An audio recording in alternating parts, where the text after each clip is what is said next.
সবাইকে মহাশিবরাত্রির অনেক অনেক শুভেচ্ছা। আমরা গিয়েছিলাম শমশেরনগর চা বাগানে পুজো দেওয়ার জন্য। মহাশিবরাত্রির যজ্ঞ অনুষ্ঠান আরম্ভ হয়েছে।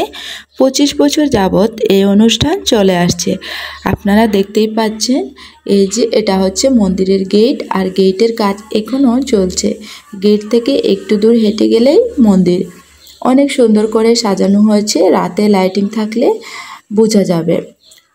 আর এই যে প্যান্ডেল দেখতে পাচ্ছেন, এটা হচ্ছে অষ্টপ্রহর কীর্তন আরম্ভ হবে আজ থেকে। 2 দিন ব্যাপী হরিনাম সংকীর্তন এখানে চলবে। আর খুব সুন্দর করে সাজিয়েছে এখানে, আপনারা আসবেন, দেখে যাবেন। আর পুজো উপলক্ষে মন্দিরের চারপাশও অনেক সুন্দর করে সাজানো হয়েছে। আর এই যে এখন আমরা শিব মন্দিরে যাচ্ছি। এটা হচ্ছে গঙ্গা স্নান, এটা মন্দিরের। আর এটা মন্দিরের চারপাশ সাজানো হয়েছে, অনেক সুন্দর লাগছিল দেখতে। আমার ভীষণই ভালো লেগেছে এই মন্দিরে গিয়ে।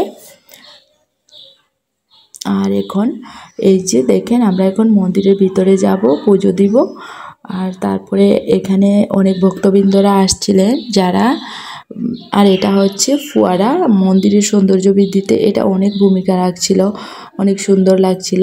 আর এখানে যারা উপবাস ছিলেন তারা সবাই পুজো দেওয়ার জন্য আসছিলেন। আমরাও ওইখানে গিয়ে পুজো দিলাম, আমাদেরও ব্রত ছিল।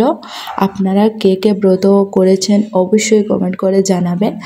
আর এটা পুরনো শিব মন্দির, এটা অনেক বছর আগের শিবলিঙ্গ। আর এখানে অনেক দূর দূর থেকেও মানুষ আসে পুজো দেওয়ার জন্য। মন্দিরটি খুবই ভালো লাগে। আর মন্দির একটা শান্তির জায়গা, গেলেই মন ভালো হয়ে যায়। তারপরে এই যে দেখেন, এখানে সবাই পুজো দিচ্ছিল। আর এখানে নগর কীর্তনের জন্য সবাই রেডি হচ্ছিলেন। নগর কীর্তন শুরু হয়ে গেছে।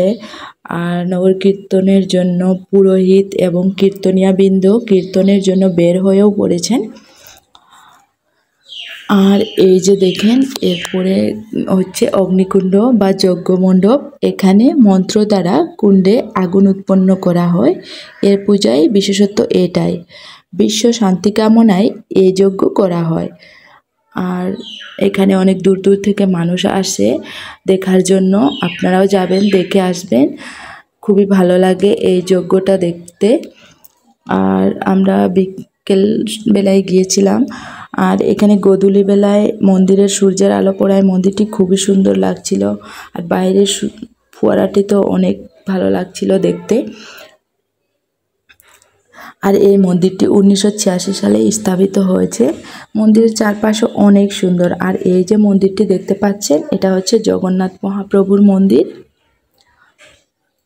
আর এখানে একটা পলাশ ফুলের গাছ ছিল, গাছটি দেখতেও অনেক ভালো লাগছিল, গাছে অনেক ফুল ছিল। আর এই যে এটা হচ্ছে জগন্নাথ মহাপ্রভুর মন্দির। এখানেও আমরা পুজো দিলাম। আর পুজো দেওয়ার পরে এখানে এই যে এখানে মেলার পূর্ব প্রস্তুতি চলছে। মেলার এখানে অনেক বড় পরিসরেও মেলা বসে। আপনারা অবশ্যই আসবেন, দেখে যাবেন, আপনাদেরও অনেক ভালো লাগবে। ভালো লাগলে লাইক কমেন্ট করে সাথেই থাকবেন। বাই।